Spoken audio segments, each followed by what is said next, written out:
Sir நீங்க அசால்ட்டா சொல்றீங்க, திக்கு திக்கு திக்குங்குது. பீரியட்ஸ்ல நான் போய் ஐயனார ஏன் இதுல என்ன தவறு இருக்கு? அவன் மனசுக்கு அது சரின்னு பட்டது செய்யறாங்க. நம்மளோட மனசுக்கு சரின்னு பட்டா அது செய்யலாம், அது தப்பு இல்லை. பீரியட்ஸ்னால ஒரு தெய்வத்தை வணங்கக்கூடாதுங்கிறது.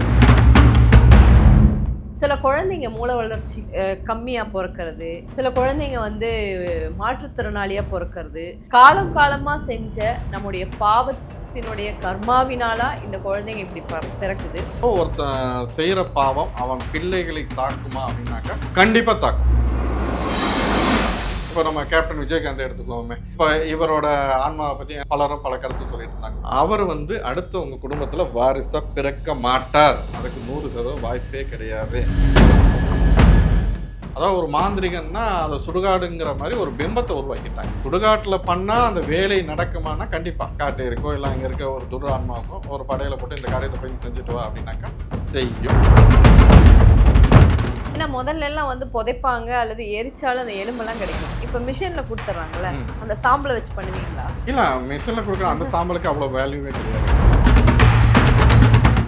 எதுக்கு ஜோதிடம் பார்க்கலாம்? இல்லை உங்களுக்கு எதுக்கான பலன்? கல்யாணம் பண்ணுறீங்களா, இல்லை அடுத்து வெளிநாடு போகணும், இந்த மாதிரியான ஒரு சில முக்கிய நிகழ்வு. நீங்கள் விடிஞ்சதுலேருந்து காலையில் இன்னைக்கு என்ன நடக்கும் நாளைக்கு இது தேவையே கிடையாது. பயம் இல்லை, பயத்தை உண்டு பண்ணிட்டாங்க. நீ ஆன்மீகம் தோன்றிய காலத்திலேருந்து அல்லது அறிந்த காலத்திலேருந்தே ஆன்மீகத்தை பற்றி நிறைய கேள்விகள் இருக்குது. அப்போது சாமி இருக்கா இல்லையாங்கிற கேள்வியில் ஆரம்பித்து இன்னும் உலகம் அழியும் வரை இந்த கேள்விகள் தொடரும். அந்த மாதிரி மிகப்பெரிய அதிசயமான கேள்விகளுக்கெல்லாம் விடை தரதுக்காக தான் நம்மளுடைய வராகி சித்தர் வந்திருக்காரு. வணக்கம் சார். ஆன்மீக நாடான தன்பர்களுக்கும் வராயனை ஆசிப் எழுதமாட்டோம். வணக்கம்மா. பெண்கள் எது கேட்டாலும் கொடுத்துருவாங்க, பெண்களுக்கு பிடிவாத குணம் ஜாஸ்தி, மாந்திரிகம் பண்ணாலும் பெண்கள் சீக்கிரம் வந்துட்டு அந்த பிரச்சனைகள்லேருந்து அவங்க விடுபடலாம் அப்படின்னு. இங்கே என்ன சொல்கிறது, வானம் பெண் தான், பூமி பெண் தான், நதி பெண் தான், எல்லாமே பெண் தான் சொல்கிறாங்க. ஆனால் கோயில்களில் பூஜை செய்கிறதுக்கு பெண்களுக்கு இன்னும் முழு மனசோட இந்த உலகம் அனுமதிக்கிறது இல்லை. வீட்டில் இருக்கவங்களே, இப்போ ஒரு பொண்ணு வந்து மாதவிடாய் காலத்தில் இருக்குன்னு வைங்களேன், அவங்களோட பெற்றோரே அதை வந்து விளக்கு பத்தாது. இப்போ மன ரீதியாக நான் ஒரு புரட்சி பெண், 30 நாள் நான் விளக்கு பற்ற வச்சு என்ன தப்பு, எந்த கடவுள் நீ பீரியடாக என்னை வந்து பார்க்கலையே அப்படின்னு நான் சொன்னால் கூட உள் மனசில் தப்பாக இருக்குமோ, இதனால ஒரு தப்பு நடக்குமோ, இதனால தான் அது நடந்திருக்குமோன்னு ஒரு கனெக்ட் ஆகுது இல்லைங்களா? இதுக்கு என்ன காரணமா இருக்கும்? இல்லை, அது அப்படி சொல்லி வளர்ந்துட்டாங்க. இப்போ நீங்கள் சொல்கிறது இது இப்போ நான் மாந்திரியால் இல்லாமல் அது வேற ஒரு விவாதத்துக்குள்ள நம்ம போயிட்டுருக்கோம். கோயிலில் போய் ஏன் பெண்களை அனுமதிக்கிறது இல்லை, பெண்களை பூஜை பண்ண? ஆனால் இன்னைக்கு ஒரு சில கோயிலில் பெண்கள் மட்டும் தான் பூஜை பண்ணுறாங்க. இல்லை, நான் அந்த கருத்துக்குள்ள நான் வரேன். இது பண்ணுறாங்க. இதுதான் சொல்லலையா, ஒரு கூட்டம் ஒரு சமயம் வந்து இப்படி பெண்களை இந்த இடத்துல தான் நீ உட்காரணும்னு சொல்லி இப்படி பண்ணி வச்சுட்டாங்க. இப்போது அதை உடைக்கிறதுக்கு ஒரு சிலர்லாம் இருந்தாங்க. நான் உடனே வந்து நாத்திகம் பேசுகிறவங்களுக்கு நான் போகல. நாத்திகமே இல்லை. இப்போ எனக்கு என்னன்னா, சாமி எனக்கு கும்புறது பிடிக்கும், விளக்கு பத்துவது பிடிக்கும், நான் ஒரு புரட்சியாளரும் கூட. 30 நாள் எனக்கு பிடிச்ச சாமியை நான் என்னோட பாய் ஃப்ரெண்டை நான் 30 நாள் சந்திக்கல, எனக்கு என்ன இன்னைக்கு நல்ல நாள் கெட்ட நாள் அப்படின்னு கேட்குற ஒரு ஆள், பீரியட் நாள் 3 நாள் இருக்க போகிறேன், அந்த 3 நாள் எனக்கு சாமி கும்பிடணும்னு ஆசை இருக்குது, விளக்கு பற்ற வைக்கணும்னு ஆசை இருக்குது. ஆனால் அதே எனக்குள்ளதான் உள் மனசில் ஒன்று சொல்லுது, இன்னைக்கு வேண்டாமே, இன்னைக்கு பண்ண அது தப்பாச்சே, இதனாலதான் அந்த இது நடந்திருக்குமோ அப்படின்னு எனக்கே தோணும். அப்படி ஒரு விஷயத்த நம்ம கிட்ட காலங்காலமா விதைச்சிட்டாங்க. அது ஒண்ணுதான். இன்னைக்கு மேல்மருவத்தூர்ல எடுத்துக்கங்க, பெண்கள் தான் எல்லாமே பண்றாங்க, சரிங்களா? அப்போ அவங்க அந்த என்ன காலகட்டமா இருந்தாலும் அங்க வரலாம், சாமியை கும்பிடலாம், அங்க அதுக்கு ஒரு கட்டுப்பாடுங்கிறது கிடையாது. நம்மளா உருவாக்கிட்டது. நம்ம இது கோயில்ல தீட்டா இருந்தா நம்ம போக மாந்திரிகவாதிங்கிறனால கேட்கிறேன், அதனால பாவம் நடந்துச்சு இல்ல, அது வந்து ஒரு தவறான வாதம், தவறான அது மூடத்தனமான ஒரு வாதம். இன்னொன்னு என்ன, அந்த பெண்ணோட மாதவிடாயில தானே ஒரு குழந்தையே ஜீவிக்குது. அப்போ அது எப்படி தீட்டாகும்? அப்போ அது ஒரு மடத்தனமா, அது ஒரு கூட்டம் இருக்கு. அந்த கூட்டம் இப்போ அந்த கூட்டத்தோட விஷயத்தை ஒவ்வொன்றா நம்ம உடச்சிட்டு இருக்கோம், அது வேற விஷயம். இப்போ என்னன்னா, இந்த மாதிரி ஏதாவது நம்ம முற்போக்குத்தனமா ஏதாவது ஒரு சில பண்ணோம்னா உடனே அங்கே வந்துருவாங்க. என்ன வந்துருவாங்க, அவங்க வந்து இவங்களுக்கு பின்னாடி இப்படி இல்லை அவங்கள அசிங்கப்படுது. அதனால இங்கே பல பேர் பேச மாட்டேங்கிறாங்க. ஒரு விஷயம் இந்த இப்போ நீங்கள் சொல்கிற விஷயத்தையும் சரி, பெண்கள் சார்ந்த ஒரு அவங்களுக்கு சப்போர்ட்டா பேசலாம்னு சரி, என்னன்னா அவனுக்கு கடைசியில் எங்க ஒரு இதில் கொண்டு வந்து வைப்பாங்கன்னா, இவன் வந்து இப்படிப்பட்டவங்க பெண்கள் சம்மந்தப்பட்டு இந்த மாதிரியான இதனால என்ன பண்றாங்க, பல பேர் ஒதுங்கி போயிடறாங்க. போங்கடா எதுக்கடா அப்படின்னா, என்னைய நீ அடிச்சா திருப்பி அடிக்கிறதுக்கு எனக்கு வல்லமை இருக்கு. நீ யார் வேணாலும் என்னை நீ தாக்கி பாரு, உன்னை பல மடங்கு தாக்குறதுக்கு என்னால வல்லமை இருக்கு. நான் யாரோட பிரச்சனையும் போறதில்ல. என்னைய தொட்டினா உன்னைய நான் தொட்டு பார்க்கறதுக்கு நான் தயார். அதனால நான் யாரோட கருத்தையும் நான் பேசுறதுக்கு நான் தயாரா இருக்கேன். இப்போ இதே இடையில ஒரு நாடகத்துல சீரியல் ஆக்ட் பண்ணிட்டு இருக்க ஒரு பெண் வந்து அவங்க பேசும்போது என்னன்னா, ஐயனார் நான் இப்படி கூட அதுக்கு எவ்வளோ வன்மமா கொட்டாங்க. பீரியட்ஸ்ல நான் போய் ஐயனாரை கும்பிட்டேன். ஏன் இதுல என்ன தவறு இருக்கு? அவன் மனசுக்கு அது சரின்னு பட்டது செய்றாங்க. நம்மளோட மனசுக்கு சரின்னு பட்டா அது செய்யலாம். அது தப்பு இல்ல. பீரியட்ஸ்னால ஒரு தெய்வத்தை வணங்கக்கூடாதுங்கிறது தப்பே. நம்ம பேசும்போது கூட நான் சொன்னேனே, ஏன் உனக்கு தோணுச்சு நீ கும்பிடு. அது யாரும் வேண்டாம்னு சொல்ல போறியா? அதோட ஒரு தாய் தான். நீ தாயை கும்பிட்றதுக்கு உனக்கு என்ன போய் கட்டுப்பாடு இருக்கா? அது நம்ம தேவையே கிடையாது. அது ஒரு மூடத்தனமானது. அது வேண்டாம். அந்த வாதத்துக்குள்ள போக வேண்டாம். இவ்வளவுதான் விஷயம். நீங்க கும்பலான்னா கும்பலாம். அந்த ஒரு எண்ணம் இருக்குன்னா அது விதைக்கப்பட்டது. அதை நம்ம தூக்கி ஓரமா போட்டு நீங்க அடுத்த வேலையை பாருங்க. நீங்க ஆழமான மாந்திரீகம் பண்றதுனால கேட்குறேன். சில குழந்தைங்க மூளை வளர்ச்சி கம்மியா பொறக்கறது, சில குழந்தைங்க வந்து மாற்றுத்திறனாளியா பொறக்கறது, இதெல்லாம் ஆமாவா இல்லையா அப்படின்னு கேள்வியே கேட்கக்கூடாது அப்படின்னு நினைக்கிற ஆள். ஆனா நீங்க மாந்திரீகவாதியா இருக்கிறதுனால இந்த கேள்வி உங்ககிட்ட கேட்டா எனக்கு ஏதாவது விடை கிடைக்கும்னு நினைக்கிறேன். காலம் காலமா செஞ்ச நம்முடைய பாவத்தினுடைய கர்மாவினாலா இந்த குழந்தைங்க இப்படி பிறக்குது, அல்லது பெற்றோர்கள் அந்த காலகட்டங்கள்ல சரியா பராமரிக்கிறதுனால, அல்லது அவங்களுடைய குழந்தை வயித்துல இருக்கும்போது அம்மாவும் அப்பாவும் சரியான புரிதல் இல்லாததுனால இந்த குழந்தைங்க இப்படி பிறக்குதா? இப்போ இந்த கேள்விக்கு நான் பதில் சொல்லலாம். என்னைய இன்னும் ஒரு மகாவிஷ்ணுவா மாத்த பாக்குறீங்க. ஏன்னா அந்த இல்ல கர்மாவை பத்தி மகாவிஷ்ணு இல்ல. அந்த உங்கள மாதிரி ஆள்கிட்ட இருந்தா எங்களுக்கு வந்து விடையே கிடைக்கும். இல்ல அந்த இது வந்து ஒரு தம்பி விடுகதையாவே இருக்கு இல்ல இல்லையா? அந்த தம்பி பேசின கருத்துங்கிறது சரி. அதை கொண்டு சேர்த்த இடங்கிறது ஒரு தவறான ஒரு இதா போச்சு. அதனால அந்த இது ஒரு பெரிய கான்ட்ரவர்சி ஆச்சு. இப்போ நம்ம நேரடியா நான் விஷயத்துக்கு வரேன். இப்போ ஒருத்தன் செய்யற பாவம் அவன் பிள்ளைகளை தாக்குமா அப்படின்னாக்கா, கண்டிப்பா தாக்கும். கண்டிப்பா தாக்கும். எப்போ அப்படின்னாக்கா, அதுக்கு ஒரு காலகட்டங்கள் இருக்கு. அது இல்லாம நம்ம தாக்காது. இப்போ ஒருத்தன் அடுத்தவங்கள சொத்தைய அபகரிச்சு, இல்ல அடுத்தவங்க பணத்த அபகரிச்சு, இல்ல அடுத்தவங்களுக்கு தொல்ல குடுத்து வாழ்ந்த வாழ்க்கையில சம்பாதிச்சு ஒரு 7 தலைமுறைக்கும் சொத்து சேர்த்து வச்சிருக்கான். இந்த சொத்துல உன்னோட நினைவு திரும்புறது, உன்னோட சுய இதுல நீ சம்பாதிக்கிற வரைக்கும் பிரச்சனை இல்ல. நீ அதுக்கப்புறமே என் அப்பன் சொத்துல தான் நான் இது பண்ணுவேன், எல்லாம் இது பண்ணுவேன் அப்படின்னா, அதாவது அப்பனோட சொத்து தேவைப்படுது. அப்பன் சம்பாதிச்சு வச்ச கர்மா, அந்த பாவங்கள்ல பங்கு வேண்டான்னா அது அது மட்டும் எப்படி சாத்தியம்? அதுல சம்பாதிச்சது தான். அவன் பாவம் பண்ணி தான் சம்பாதிச்சிருக்கான். அவன் பாவம் பண்ணி தான் இத்தனை விஷயத்தையும் பண்ணியிருக்கான். அப்ப அதோட பாதிப்பு இங்க வருமான்னா, கண்டிப்பா வரும். அப்போ இதுக்கு பிள்ளைங்கள் என்ன பண்ணுவாங்கன்னா, பிள்ளைங்க அதுக்கு தகுந்த மாரி எல்லா பிள்ளைங்களுமே ஒரு கெட்டவனோட பிள்ளை வந்து இங்க கெட்டவனாவே இருக்கிறதில்ல. ஒரு நல்லவனோட பிள்ளை வந்து நல்லவனாவே இருக்கிறதில்ல. அப்ப அதுக்கு தகுந்த மாரி குழந்தைங்களோட நலன், அதாவது ஒரு தாயோட வளர்ப்புல அது ஒரு பெரிய ரோல் பண்ணும். இங்க இத பொறுத்தவரைக்கும் இது ரொம்ப கான்ட்ரோவர்சியா இருக்கனால ரொம்ப யோசிச்சு பதில விட வேண்டியதா இருக்கு. இல்ல வார்த்தையில சார் விட வேண்டியதா இருக்கு. கான்ட்ரோவர்சியா இருக்குன்னு எல்லாருமே ஒதுங்கி போனா, எப்படி இப்ப திருப்பி அதே கான்ட்ரோவர்சி தான் நான் வெளிய போய் பெத்தவன் பேசுவேன். செய்த பாவம் பிள்ளைகளுக்கு சாடுமானா, கண்டிப்பா 100% சாடும். அதுல எந்த மாற்று கருத்தும் கிடையாது. அப்போ இது இது இப்ப இத எதுக்காக நம்ம பேசுறோம்?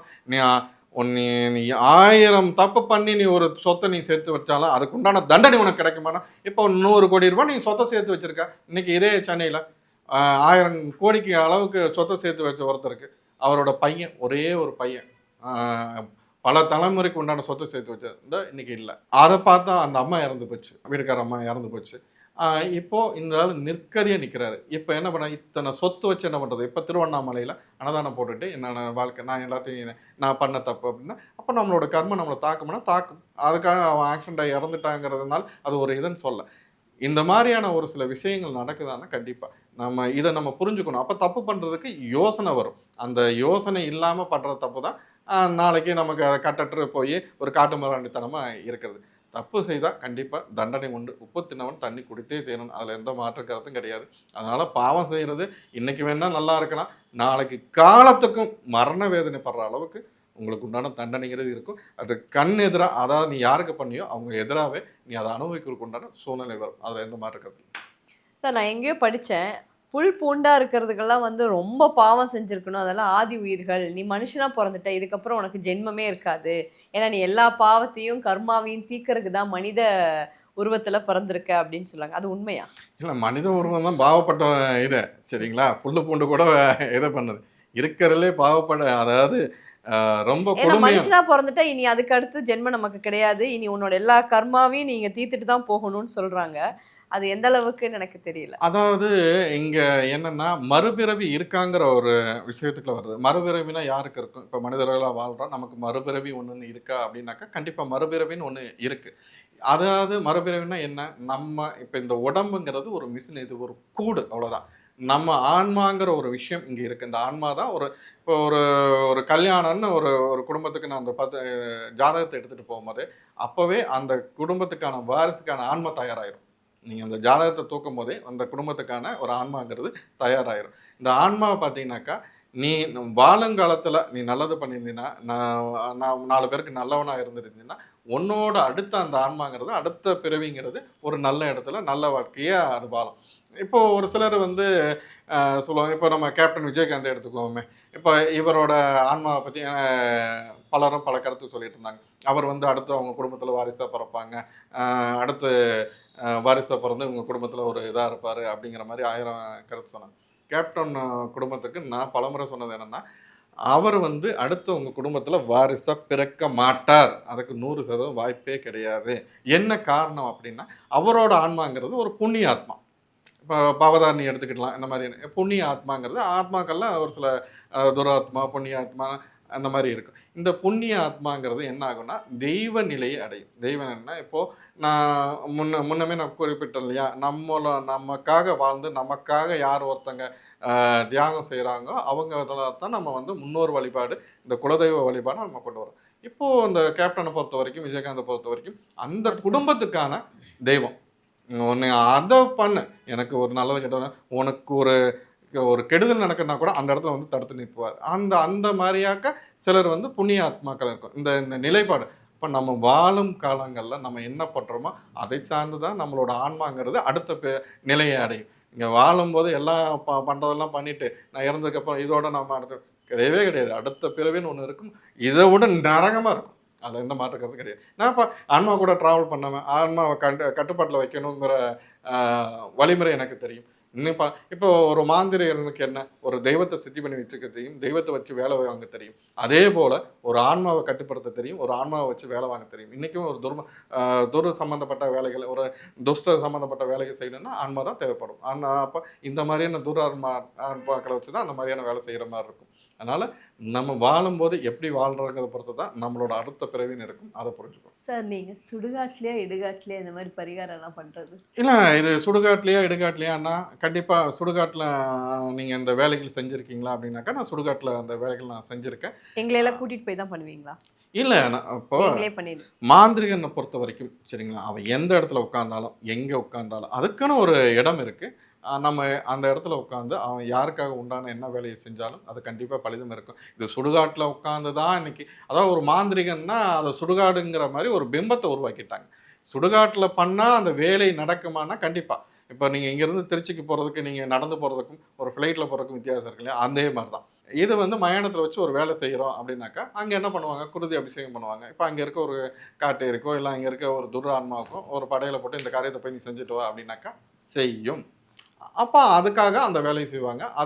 அதுக்கு உண்டான பார்த்தீங்கன்னா, தலைமாட்டுல ஒரு சில மை வித்தைகள், எந்திர வித்தைகள் இதெல்லாம் இருக்கு. இத வச்சு நம்ம ஒரு ஏவல் பண்றதுன்னு சொல்லுவாங்க. ஒருத்தங்களோட மனச மாத்துறக்கோ, இல்ல நம்ம நெனைக்கிற விஷயத்த செய்ய வைக்கிறக்கோ, இந்த வேலைக்காக இந்த மாரியான மாந்திரீக வித்தை சுடுகாட்டுல பண்ணுவாங்களான்னா, கண்டிப்பா பண்ணுவாங்க. சுடுகாட்டுல இன்னைக்கு பார்த்தீங்கன்னா, நெறைய ஆன்மாக்கள் சுடுகாட்டுல இருக்காங்க. இன்னைக்கு இல்ல. அதாவது அதோட நிலைமை தேடி போயிரும். ஏன்னா முதல்ல எல்லாம் வந்து புதைப்பாங்க அல்லது எரிச்சாலும் அந்த எலும்பெல்லாம் கிடைக்கும். இப்ப மிஷின்ல குடுத்துடுறாங்கல்ல. ம். அந்த சாம்பல வச்சு பண்ணுவீங்களா?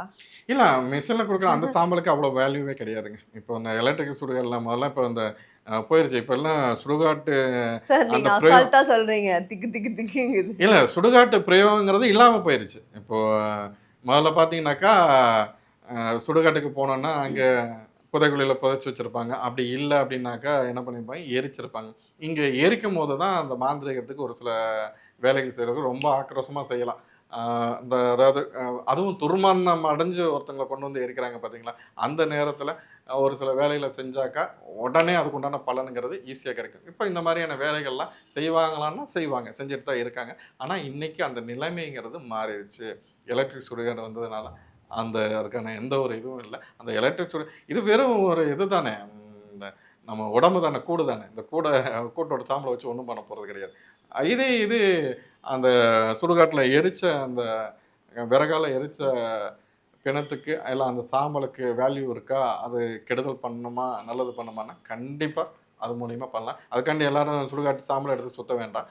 அது கூட என்ன பண்ணணும், அது கூட என்ன ஒரு சில வித்தைகள் பண்ணணுங்கிறது அது கைதேர்ந்த மாந்திரனுக்கு மட்டும் தான் தெரியும். உடனே ஒருத்தனை கெடுக்கணும்னா உடனே சாம்பலை எடுத்து கொண்டே போட்டுருந்தேன், அது வேலை செய்யாது.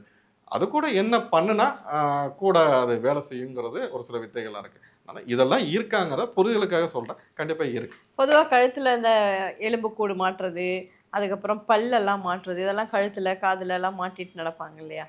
அது எதுக்காக? யார் மாந்திரின்னு இவங்களுக்கு ஒரு புரிதல் வேணும், பார்க்குறவங்களுக்கு புரிதல் வேணும் இல்லையா? இப்போ பல பேர் என்ன சொல்லுவாங்க, மாந்திரிகனெல்லாம் போய் ஏமாத்துறான் அப்படி இப்படின்னு சொல்லுவாங்க இல்லையா? அப்போ நமக்கு ஒரு புரிதல் வேணும் இல்லையா? இப்போ கழுத்தில் இப்போ ஒரு ருத்ராட்ச மாலையோ இல்லைன்னா எலும்பு கூட்டு மாலையோ இல்லைன்னா மண்டை ஓட்டு மாலையோ மாட்டியிருந்தா அவர் பார்த்தா அகோரமாக இருக்க அவர் பெரிய ஆள் அப்படி இப்படின்னு நினைப்பாங்க. அப்புறம் இல்லைன்னா இந்த மணி ஆட்டுறது, இல்லைன்னா கற்பூரத்தை கண்ணில் பார்த்து எரிய வைக்கிறது, இல்லை வேறு ஏதாவது வித்தைகள் காட்டுறது, இவனுங்கெல்லாம் மாந்திரிகரான்னு கேட்டாக்க கிடையாது. அதை முதல்ல புரிஞ்சுக்கணும். இந்த வித்தை காட்டுபவன்லாம் மாந்திரிகான்னு கேட்டாக்க கிடையவே கிடையாது. முதல்ல அதை புரிஞ்சுக்கணும். இவன் வித்தை காட்டுறாங்கிற கண்டி அங்கே போயிட்டு எல்லாம் பண்ணிட்டு கடைசியில் அவன் ஏமாத்திட்டான் அதை பண்ணிட்டான். வித்தை காட்டுபவன்லாம் மாயாஜாலம் பண்றவங்களுக்கும் மாந்திரீகம் பண்றதுக்கு என்ன வித்தியாசம்? இல்லை, வித்தை காட்ட முடியுமா? இப்போ அவங்க இப்போ இன்னைக்கு மாயாஜாலங்கிறது மேஜிக். இப்போ அந்த மணி ஆட்டுறதோ, அந்த கற்பூரத்தை பற்ற வைக்கிறதோ, இல்லை உங்களை கட்டுப்பாட்டில் வைக்கிறதோ, இதெல்லாம் ஒரு பெரிய விஷயமே கிடையாது. இதெல்லாம் வந்து வச்சுக்காதீங்க சார். இல்லை, பொதுவாக இருக்கிறது இதெல்லாம் வந்து ஒரு அதாவது ஒரு ட்ரிக்ஸ். இதை வந்து கிப்னாண்டிசம் பண்ணியிருந்தாக்க நான் உங்களை ஒரு 3 நிமிஷம் என்னோட கட்டுப்பாட்டில் வைக்கலாம், நான் நினைச்சதை உங்கள்கிட்ட சொல்ல வைக்கலாம். என்னோட கட்டுப்பாட்டிலே இல்லை, எப்படி நீங்க இல்லை, இந்த மாதிரியான விஷயங்கள் இதெல்லாம் வந்து நம்பாதீங்க நம்ம சொல்கிறோம். நீங்கள் யார் மாந்திரிகள் இந்த மாதிரியான விஷயத்துக்கு சொல்றீங்களா, இதை நம்பிட்டு அப்புறம் நான் போயிட்டு ஏமாந்துட்டேன்னு சொல்லி அது பிரயோஜனமே கிடையாது. ஒரு மாந்திரிகன்னா இப்போ அங்கே போனாக்க ஒரு விகாரமான ஒரு சிலை இருக்கணும், இல்லை விகாரமாக இருந்தால் தான், இல்லைன்னா அங்கே ஏதாவது நம்ம பார்த்தா பயப்படுற அளவுக்கு இருந்தால் அது கிடையாது. எப்போவுமே தெய்வங்கள் சாந்த சுரூபமாக தான் இருக்கும், சாந்தமாக தான் இருக்கும். நம்ம போகிற இடம் அது இங்கே பீஸ்ஃபுல்லாக இருக்கணும். நீங்கள் தேர்ந்தெடுக்கிற நபர் சரியான நபராங்கிறது நம்ம அதை பார்க்கணும். அதை விட்டுட்டு தேர்ந்தெடுக்கிற நபர் தப்பான நபர் நல்ல ஜோசியரை கண்டுபிடிக்கிறதுக்கு 500 ஜோசியரை பார்க்க வேண்டியதா இருக்கு. நல்ல மாந்திரிகரை சந்திக்கிறதுக்கு எவ்வளவு பேர். இப்போ இன்னைக்கு உலகம் எதை நோக்கி ஓடிட்டு இருக்கு? நமக்கு ஜோதிடம் இன்னைக்கு காலையில் எந்திரிச்சாக்கா 6 மணிலேருந்து 10 மணி வரைக்கும் ஆஃபீஸ் கிளம்புற வரைக்கும் ஜோதிடம் இது பார்த்து நீ என்ன பண்ண போகிறீங்க? எதுக்கு இப்போ ஜோதிடம் பார்க்கலாம்? இல்லை உங்களுக்கு எதுக்கான பலன்? ஒன்று கல்யாணம் பண்ணுறீங்களா, இல்லை அடுத்து வெளிநாடு போகணுமா? இந்த மாதிரியான ஒரு சில முக்கிய நிகழ்வு இன்னைக்கு விடிஞ்சதுலேருந்து காலையில் இன்னைக்கு என்ன நடக்கும் நாளைக்கு இது தேவையே கிடையாது. பயம் இருக்கு சார். பயம் இல்லை, பயத்தை உண்டு பண்ணிட்டாங்க. நீங்கள் ஜோதிடம் மட்டுமே வாழ்க்கை கிடையாது, அதை முதல்ல புரிஞ்சுக்கணும். ஜோதிடம் மட்டுமே வாழ்க்கை, அதாவது கிரகங்கள்னால ஒரு மனிதனோட வாழ்க்கையில் தாக்கத்தை கொடுக்க முடியுமானா கண்டிப்பாக தாக்கத்தை கொடுக்க முடியும். அப்போ அதுக்கு தகுந்த மாதிரி நம்மளோட வாழ்க்கை நடைமுறையை மாற்றிக்கணும். 24 மணி நேரம் ஜோதிடம் பார்த்து நான் இன்னைக்கு நல்ல நேரம் கெட்ட நேரம் பார்த்து தான் நடப்பேன்னா வாழ்க்கையில் நீ உருப்படவே மாட்டேன், காலத்துக்கும் இப்படி தான் இருப்பேன். அதுக்காக வந்து ஜோதிடம் சொல்கிறது நான் இது சொல்ல ஒரு பாயிண்டாக எடுத்துக்க, அவ்வளோதான். அதுவே வாழ்க்கையாக எடுத்துகிட்டு சுற்ற வேண்டாம். இன்னைக்கு நம்ம யார் இப்போ ஒரு விஷயத்த நீங்கள் நம்புகிற அளவுக்கு யார் ஒருத்தர் சொல்கிறாங்களோ அது சரியாக இருக்கும். இப்போ நானே ஒரு சில ஜோதிடர்களை எதிர்பார்த்துருக்கேன். அவங்களோட கணிப்புங்கிறது சரியாக இருக்குது. இப்போ உங்களோட சுய ஜாதகம் இல்லாமல் எப்படி பொதுவான பலன் உங்கள் எல்லாருக்கும் வேலை செய்யும்? அது வாய்ப்பே கிடையாது. அதனால் அவங்கவுங்களோட சுய ஜாதகம் தான் அங்கே வேலையை செய்யும். டெய்லி நம்ம ஜோதிடம் தினபலன் பார்க்குறதுனால ஒரு பிரயோஜனங்க. இதனால் உன்னோட புத்தி பிற்போக்குத்தனமாக தான் போகும், புத்தி மழுங்கும், நம்ம செய்கிற செயல் சிறப்பாக இருக்காது. முதல்ல கடவுளை நம்பு, வீட்டை பார், அவ்வளோதான்.